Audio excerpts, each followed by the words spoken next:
Hey guys, this is Sid Patel, CEO of Beverage Trade Network and USA Ratings. We are live from San Francisco on day one of USA Ratings.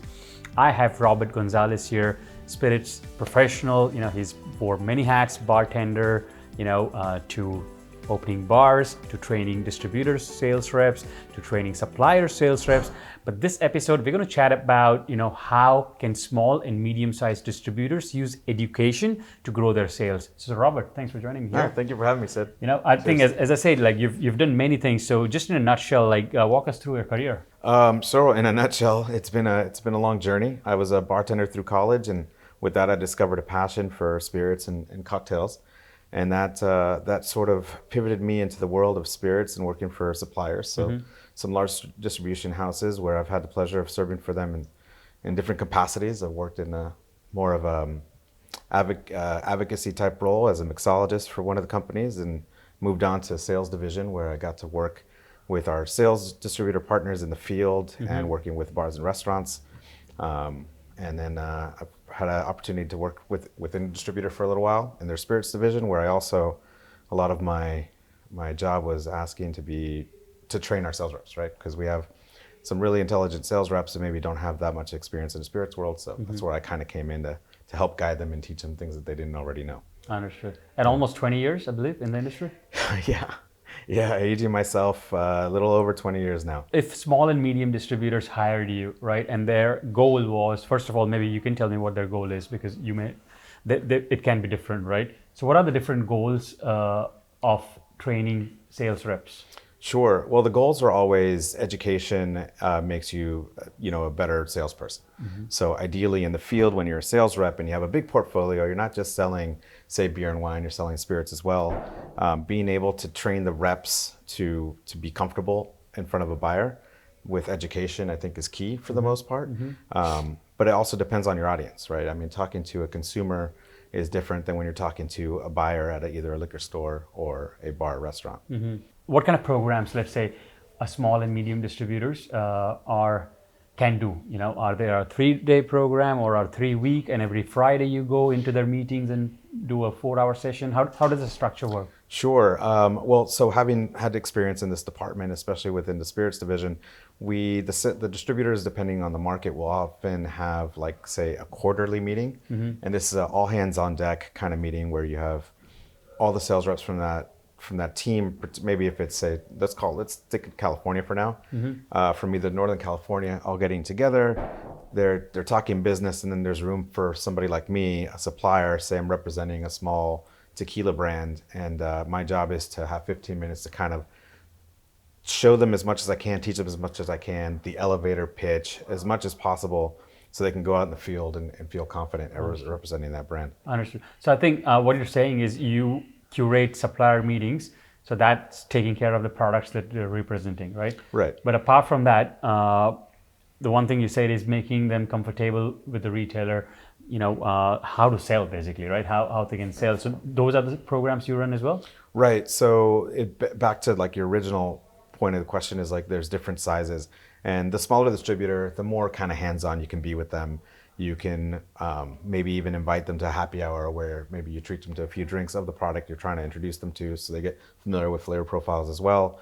Teaching them different ways of using the product. So say if it is in a cocktail, say we're working with a gin, for example, explaining to them how to use it with a gin. So with a big distributor, you might have a larger audience.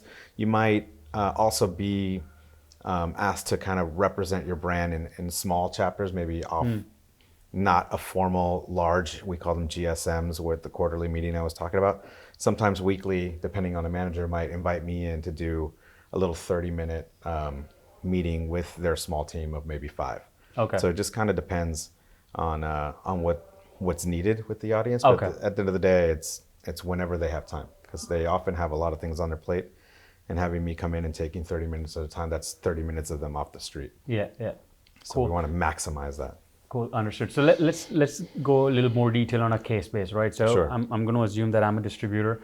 I have a spirits book, just about 50 brands, and my goal is, to increase sales, Right, of my portfolio, basically. So and I come to you and I ask you, Robert, how do we do this? We have this amazing 15 reps. I want to grow per rep revenue. pretty much. You Yeah. know, what kind of questions you would ask me, and what kind of program you would advise me? Well, so one thing that's really important is we don't want to overwhelm the rep with too much knowledge. So I think spreading things out and having patience of educating on a time so that things stick with them. So I would say if you have a book of 50 SKUs, right, is little by little show them by category. Let's talk about red wines. Here's what red wine is about, and then here's some brands of red wine, and here's some elevator pitches. Like give them at least 3 to 5 key points that make that particular brand unique. Okay. And you should be able to do that with every single thing in the portfolio, even though 50 is a lot and sounds like a lot to obtain. If you can separate it out, let them kind of learn things, maybe one thing out a week, right? Say one thing a week. Then they can retain that. They can go out and pitch that for the entire week. That stays with them. The following week, teach them a new brand, another 3 key points, kind of that elevator pitch that we're talking about. And how are you measuring that they're doing what you coach them? Well, numbers don't lie. So when you see an increase in revenue, is because it's working. So oftentimes when you do give somebody a little bit of education, also it doesn't hurt to give them a sample bottle, right? Give them a little sample bottle to go out and taste. Here in California, it's perfectly legal for somebody to come in to taste with a buyer, if it's a retail buyer or a non-premise buyer, is what we call bars and restaurants, sampling them and letting them liquid to lips, right? And then of course, with the liquid to lips, giving the bartender that education, so kind of reiterating what they learned, and then you'll see the results in the numbers. What are the, when you hire new sales reps, let's say what kind of gaps you've seen always, most of the time, that you would absolutely cover as a part of onboarding? So it doesn't have to be later, but you would just include that in the onboarding in the first week. Sure. If you have the privilege to be able to identify each single sales rep's strengths and maybe some weaknesses, is using the knowledge that they already have in their strengths and tying it into the weaknesses. So say they're very, very strong in wine or very, very strong in beer. And if you want to teach them to kind of learn, and their weakness might be spirits, is showing them how, well, you're really strong with beer, you know all this about beer. Here is how beer and whiskey relate, and you can take that education and tie it in and make them stronger in whiskey, for example. And you can do the same thing with, say, wine for brandies and things like that. I'd say just look for their strength and then tie it in backwards, because it could go backwards too, right? So maybe they're really strong in spirits, and maybe rum is their jam. Is show them kind of reverse how rum and say wine translate, and try to make a connection there. But if you have time, basically it's each individual sales rep is being able to identify it. But as a whole, back to like not overwhelming the rep is just giving them the key bullet points and then samples in hand. Are there any like skill tests that small and medium distributors can find online where they can just see how their test levels are at? That's a really good question. I've not had a lot of personal experience with that, but I do know we are at an age where there's all kinds of programs that certify you for different levels of skill, with if it's wine or if it's beer. Spirits is kind of a newer thing, but we do have folks out there teaching online classes on spirit categories. I've done a couple myself. And then we also have even how to be a good sales rep.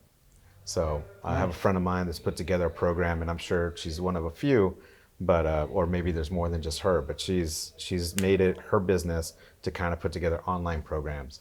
And it could be something that can be purchased by the supplier or by the employer, and then maybe just some kind of extracurricular homework. Actually, this can be a good one where if suppliers are looking to support distributors, they can actually have a professional go there and train and sort of chip in for that. Oh, totally. I mean, I've been on that side where I'm the supplier going in. Got it. And I've been given a nice budget that helps me take care of some of that for the sales reps, because at the end of the day, they're the ones in the field. And as you know, here in the States, we have a 3-tier system. We have the people that produce the product that we sell to the distributor then sells it to the bars and restaurants or liquor stores that then sells it to the customer. So being able to educate along the way helps your product get out there, not just faster, but maybe with the right context, right? You're selling something in with the right message, which I think is important. Just last one to wrap it up. 3 or 4 good books that you recommend for spirits for the trade people to learn. For the trade for spirits, so a catch-all,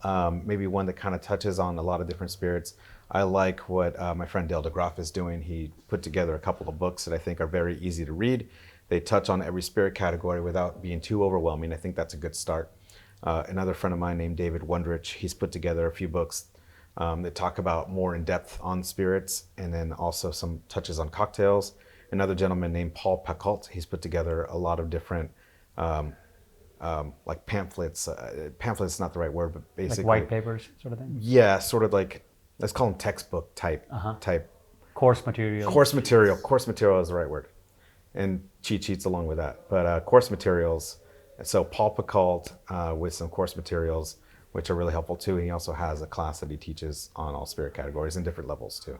Nice. So I think those are my three. You got Dale DeGroff does a great job, David Wondrich, and Paul Pacult. Cool. Any other tips that you have? Any other remarks for people, especially for the small and medium-sized distributors? Yeah, I think, and absolutely, you're already investing in your sales division and your sales team. Taking the extra step to kind of get to know where the strengths and weaknesses will make you a better manager and better way to sort of guide your sales reps to help execute those goals. Obviously, reach out to your suppliers if you're a distributor. If you're a supplier, reach out to your management team and see if they can help support some classes for you to just be stronger in areas that you feel that you might need work in.